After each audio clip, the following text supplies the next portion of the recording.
Stand still in a garden long enough, and if you've planted the right things, you'll hear it before you see it. A soft, electric hum right at the edge of your hearing. You turn your head, and there it is, a hummingbird hovering inches from a flower, wings a blur, completely unbothered by you. A moment later, a butterfly drifts past and settles, slow and silent, on a bloom beside it. That's not luck. That's a garden designed to invite them in, and you can build it with plants that come back on their own every single year. Today we're sharing 13 perennials that attract hummingbirds and butterflies all summer long, so your yard becomes the one they can't stay away from. Every plant comes with its growing zone, so you can choose what will truly thrive where you live. If you want a yard that's alive with wings from spring to frost, subscribe. We share a new low-maintenance garden guide every week. And tell us in the comments, have you spotted a hummingbird in your garden yet this year? We love these stories, and we reply to every comment. Part 1. The Hummingbird Magnets. Let's start with the hummingbirds. Here's the secret to drawing them in. They're built to feed from deep tubular flowers, and they're powerfully drawn to red and orange. Give them a steady supply of those nectar-rich blooms, and they'll put your garden on their daily route, returning often to the very same plants year after year. If you plant one thing for hummingbirds, make it bee balm. Its shaggy crowns of red, pink, or purple tubular flowers are practically designed for a hummingbird's beak, and they can't resist it. A North American native, bee balm is hardy, vigorous, and blooms for weeks in midsummer in full sun to part shade. Choose a mildew-resistant variety and give it decent air circulation. It spreads into a generous patch, so give it room to do its thing. The Cardinal Flower might be the single most striking hummingbird plant there is. Tall spikes of the most intense, pure scarlet you'll find in any garden. That red is essentially a billboard for hummingbirds. Unlike most plants on this list, it likes consistent moisture, so it's perfect along a pond edge, in a rain garden, or any low, damp spot where other flowers sulk. Hardy to Zone 3, it brings vivid late summer colour exactly where you need it. Salvia is a hummingbird buffet. Its upright spikes of tubular flowers, most often in violet blue but also pink and red, are loaded with nectar, and hardy perennial types bloom for an exceptionally long stretch, especially if you trim off the spent spikes to trigger another flush. It's drought tolerant, deer resistant, and thrives in full sun and average soil, an easy long blooming anchor for any pollinator border. The common name says it all. Agastache, Hummingbird Mint, sends up long, fragrant spikes in orange, coral, pink, and purple that hummingbirds and butterflies work all day long. It's remarkably drought-tolerant and heat-loving once established, blooming from midsummer until frost without complaint.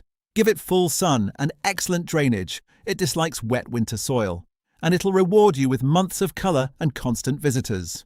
Also called beard tongue, Penstemon produces elegant spires of tubular flowers, the exact shape a hummingbird is built to feed from, in shades from white and pink to deep purple and red.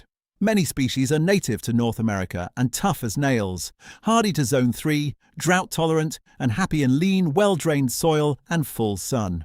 A graceful, early to midsummer bloomer that brings the hummingbirds in before much else is open. You might think of coral bells or Heuchera as a foliage plant. And the ruffled leaves in burgundy, amber, lime, and silver are gorgeous on their own. But in early summer it sends up airy wands of tiny bell-shaped flowers that hummingbirds quietly love. It's hardy to Zone 4, tolerates shade beautifully, and earns its place in the border even when it's not in bloom. A 2-for-1 plant. Year-round good looks, plus a hummingbird draw. Loving this so far? Hit subscribe so you can come back to this list when you're ready to plant. And drop your growing zone in the comments. We'll tell you which of these will draw the most hummingbirds where you live. We reply to every comment. Part 2. The Butterfly Magnets. Now for the butterflies. Their needs are a little different. Instead of deep tubes, butterflies want flat, open flowers they can rest on while they sip. Broad landing pads with easy nectar. Plant these in a sunny, sheltered spot out of the wind, and you'll have butterflies drifting through your garden all season. The purple coneflower is a butterfly classic for a reason. Its big, slightly domed flower heads are the perfect landing pad, and they're rich with nectar through the long weeks of mid to late summer. Hardy to Zone 3 and tough as the prairie it comes from, it asks only for full sun and average soil. Leave the seed heads up after the butterflies move on, and goldfinches will work them all winter. Blazing Star, or Liatris, is a butterfly magnet you can see working from across the yard. Its tall purple bottlebrush spikes are usually covered in butterflies when they bloom in midsummer, monarchs and swallowtails especially. A native prairie plant, it's hardy to zone 3, drought tolerant, and grows from an easy bulb-like corm in full sun. Plant it in a cluster for the fullest effect and the biggest crowd of visitors. Don't let the humble name fool you. Pye Weed is a magnificent, statuesque native that anchors the back of a late summer border with huge, domed clusters of dusty rose flowers. Butterflies swarm it. It's hardy to zone 4 and prefers consistent moisture and full sun to part shade, making it another excellent choice for a damp spot. Conservation groups like the Xerces Society rank it among the top nectar plants for supporting pollinators. Coreopsis or tickseed blankets the summer garden in cheerful daisy-like flowers, most often golden yellow but also pink and red, that butterflies love to rest on. It blooms for an exceptionally long time, especially if you shear it back lightly mid-season, and it's hardy to zone 4, drought-tolerant and unfussy about soil. A low, sunny, dependable river of colour and movement all season long. Asters are the grand finale of the butterfly season. When most flowers are fading, New England Aster bursts into clouds of purple, pink and blue daisies, offering one of the last great nectar sources before fall, critical fuel for migrating monarchs.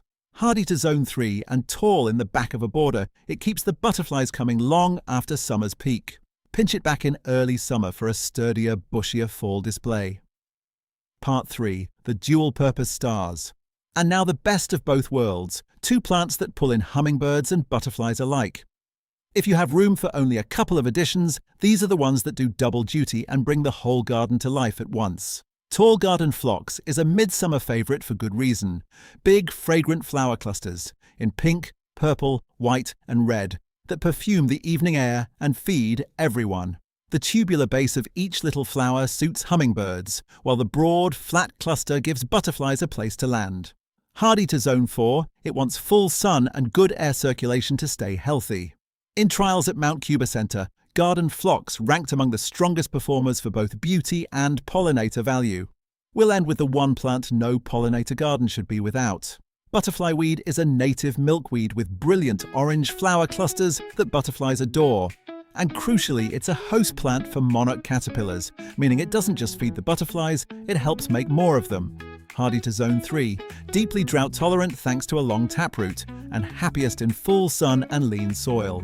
Plant it once, leave it be, and you're directly helping the monarch migration. Just don't move it. That taproot doesn't like being disturbed. 13 perennials, some for the hummingbirds, some for the butterflies, and a few that bring them all, every one of them returning on its own, year after year to turn an ordinary yard into something that hums and flutters and feels alive. Here's the quiet magic of it. You plant these once, and then you get to be the person standing still in the garden on a summer morning, coffee in hand, watching a hummingbird hover at a flower you put there on purpose. You didn't just grow a garden, you built them a home, and they'll keep coming back to it for as long as you let it grow. If you're ready to fill your yard with wings, subscribe so the next guide finds you, and tell us, which of these 13 are you planting first and what zone are you in? We'll help you choose and we reply to every comment. See you in the next one.